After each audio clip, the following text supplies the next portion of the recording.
Welcome back to Powerplay. Right now we're sitting down with goal scorer and point monster Greg Etingen. Greg, thanks for joining us. Thanks for having me.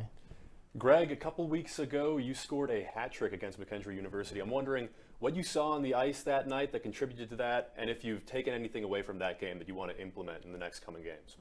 Yeah, so obviously that was a night full of success for our team as well, and we were lucky enough to get a win. But yeah, just saw a lot of open space, and it just seemed like it was one of those nights where pucks were just flying in. So yeah, just in terms of taking stuff away, just shoot the puck more and kind of take space, buy space when it's there, and just trying to make plays. So I want to flash forward to the Michigan State series. You guys had a really good series, but that first game, you took a shot out there that I think everyone kind of saw wobbled off. How are you feeling? I mean, what happened? Just take us through what happened through that and how you're feeling now.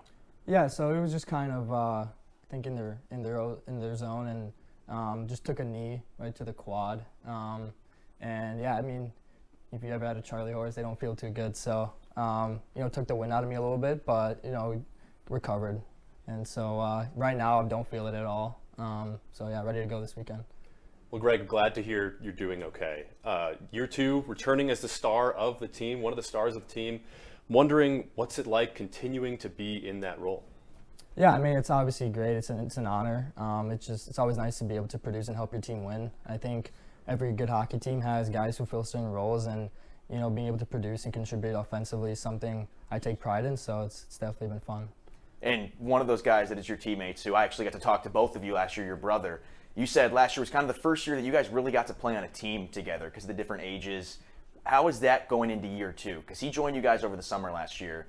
After one full year, how's it going with you guys? Yeah, it's going great. I mean, with every year, you make strides and your game changes. You become more adapted to the level of play, to the speed and physicality. So, I know he's playing great, and, my third year, I feel even more adapted. So, I'm excited for what the season's going to bring for us too and the team as well. So when you go into different series, weekend series, how do you go about scouting the opposing teams? Yeah, so our coaching staff does a great job of kind of accumulating film. We kind of focus on their special teams, power play, penalty kill, their forecheck, their D-zone coverage, how they, play in the offensive zone, stuff like that. We don't get too carried away. At the end of the day, we focus more on our game. But we do definitely, do some scouting, kind of look at some of their guys who could pose a threat on us. And like I mentioned, all those things, kind of their structure and their systems as well. Now, I have to ask this because the show is called Powerplay, but you guys were very successful in the Powerplay against Michigan State. Even on Friday, you guys put up 3 goals really quick, a couple of them on the Powerplay. Every time that you got that man up, what's that mentality like? The mentality is just shoot the puck. You can't pass the puck into the net, so just shoot it, find each other, just make reads, right? Not try to force anything. See guys open, move it quick, and yeah, just kind of adapt. It's all about reading the game, reading the play, what you have, and I think that's why we're having success. Is we're just kind of feeding off each other. We have a lot of guys who have different skills and bring different things to the power play. So we have shooters, passers, and stuff like that. So just utilizing that to our advantage, I think that's why we've been having success. Well, Greg, thanks for joining us. Great stuff, and good luck this weekend. Thank you, guys.